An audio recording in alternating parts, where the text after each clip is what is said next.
बिस्मिल्लाहिर्रहमानिर्रहीम। अस्सलाम वालेकुम।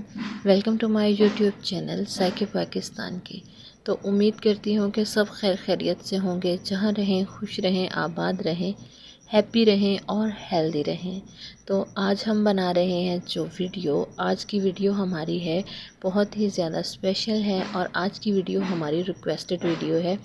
बहुत दिन पहले मेरे एक भाई ने कहा था कि आपी जी हमें चिकन वाइट कढ़ाई बनाना बता दें, तो आज की वीडियो उनके लिए है।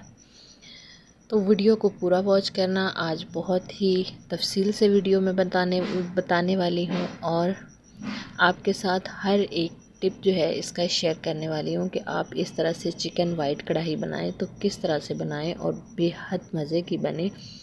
और जब भी आप इसको तैयार करें तो चिकन इतना ही ज़्यादा सॉफ्ट हो और जो इसकी वाइट ग्रेवी है वो भी बेहद मज़े की हो।